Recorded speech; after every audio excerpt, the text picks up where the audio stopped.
नमस्कार दोस्तों, आज के इस वीडियो में हम बात करने वाले हैं कि किस तरीके से अमेरिका और यूरोपीय कंट्री ने रूस और यूक्रेन को बर्बाद कर दिया। और अगर रूस यूक्रेन को हरा भी देता है तो भी रूस के हाथ में कुछ भी नहीं आने वाला है। अमेरिका ने रूस को किस हद तक कमज़ोर कर दिया है और क्या जो अमेरिका ने योजना बनाई थी क्या वो कामयाब रही थी। आखिर क्यों रूस जिस युद्ध को 3 से 4 दिन के लिए मान रहा था उसी युद्ध को 2 महीने हो चुके हैं। वैसे तो हम जानते हैं कि रूस ने यूक्रेन पर अटैक क्यों किया। अमेरिका जो शांति का दूत बना फिरता है पूरी दुनिया में, आखिर क्यों उस वक्त शांति का दूत बनकर सामने नहीं आया। अमेरिका जानता था कि रूस एक अग्रेसर है, तो फिर क्यों आखिर अमेरिका रूस का अग्रेशन टेस्ट कर रहा था। अगर अमेरिका और नाटो देश चाहते तो यह युद्ध होता ही नहीं, क्योंकि रूस यह आश्वासन चाहता था कि यूक्रेन नाटो का भाग ना बने। वहीं यूक्रेन यह चाहता था कि रसिया किसी भी बात से उसको न डराए और ना ही अचानक उस पर कभी आक्रमण करे, और वह यह आश्वासन चाहता था कि रूस की तरफ से उस पर कोई दबाव न आए। अगर रूस को नाटो की तरफ से या यूक्रेन की तरफ से यह आश्वासन मिल जाता कि यूक्रेन नाटो का भाग नहीं बनेगा, नाटो का सदस्य देश नहीं बनेगा, तो शायद रूस यूक्रेन पर कभी आक्रमण करता ही नहीं। अमेरिका और रूस की दुश्मनी बहुत ज़्यादा पुरानी है, लेकिन अगर पिछले कुछ दशकों की हम बात करें तो चीन एक नई चुनौती बनकर अमेरिका के सामने आया है। और चीन ने रूस वाली गलती नहीं दोहराई, क्योंकि रूस ने डिफेंस में तो अमेरिका को पूरी टक्कर दी, लेकिन अपने इकोनॉमी को मजबूत नहीं कर पाया, और इसी कारण रूस कहीं ना कहीं पीछे रह गया और चीन आज के दिन इकोनॉमिक पावर बनकर उभर रहा है। और कई रिपोर्ट्स में यह माना जा रहा है कि 2030 तक चीन अमेरिका को इकोनॉमी में, जीडीपी में पीछे कर देगा और अर्थव्यवस्था के मामले में वह दुनिया का सुपर पावर बन जाएगा। देखिए, पैसा है तो सब कुछ है, और पैसे के बल पर ही चीन ने कई छोटे छोटे देशों को अपने कर्ज के बोझ तले दबा रखा है।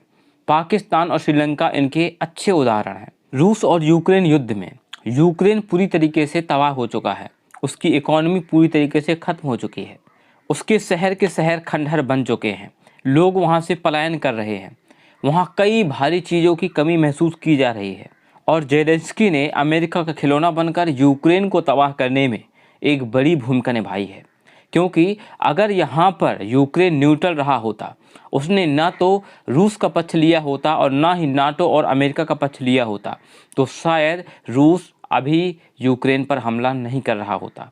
लेकिन सत्ता की भूख बुरी होती है, क्योंकि यूक्रेन में अधिकतर आबादी यानी 50% से ज़्यादा की जो आबादी है वह यूरोपीय कंट्री का बहुत ज़्यादा समर्थन करती है। ऐसे में वो नेता जो कि यूरोपीय कंट्री का कहीं ना कहीं पक्षधर होता है वह चुनाव जीत जाता है, और इसी कारण जेलेंस्की चुनाव जीत कर आए थे।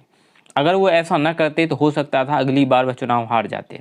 लेकिन अगर हम यहाँ पर रसिया की बात करें तो रसिया की इकोनॉमी अब तक के सबसे ख़राब मोड़ पर खड़ी हुई है, और ये जो युद्ध है यह जितना ज़्यादा लंबा चलने वाला है रसिया के लिए उतना ही नुकसान होने वाला है, क्योंकि किसी भी युद्ध को जारी रखने के लिए पैसे की सख्त ज़रूरत होती है और उसी के बल पर फिर युद्ध लड़ा जाता है। और यहाँ पर रसिया की इकोनॉमिक कंडीशन बहुत ज़्यादा ख़राब हो रही है। अभी तक हमने यह समझा कि रूस और यूक्रेन युद्ध में यूक्रेन को तो नुकसान हुआ ही है, यूक्रेन तो पूरी तरीके से तबाह हो ही चुका है, लेकिन इसमें रसिया को भी भारी नुकसान हुआ है। उसके कई टैंक्स, कई हेलीकॉप्टर्स, उसका मोस्कावा जहाज़, बहुत सारा उसको नुकसान हुआ है, कई सोल्जर्स उसके मारे गए हैं।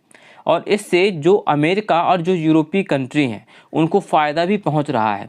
वो अच्छे से यह समझ पा रहे हैं कि रूस की कमज़ोरी क्या है, और आखिर लास्ट में वह इतना कमज़ोर हो जाएगा कि फिर कभी युद्ध करने की नौबत में शायद नहीं रहेगा। अमेरिका को इस युद्ध से फ़ायदा ही फ़ायदा हुआ है, क्योंकि रूस पर प्रतिबंध लगाने की वजह से रूस की इकोनॉमी कमज़ोर हो चुकी है। रूस पर ऑयल बैन लगाने का भी अमेरिका पर कोई असर नहीं होने वाला है, क्योंकि अमेरिका के पास भी ऑयल का एक बहुत बड़ा भंडार है। और ऐसे में अगर हम यूरोपीय कंट्री की बात करें तो उनको भी काफ़ी नुकसान उठाना पड़ रहा है, क्योंकि यूरोपीय कंट्री नेचुरल गैस का, ऑयल का एक बहुत बड़ा भाग रूस से ही परचेज करते हैं।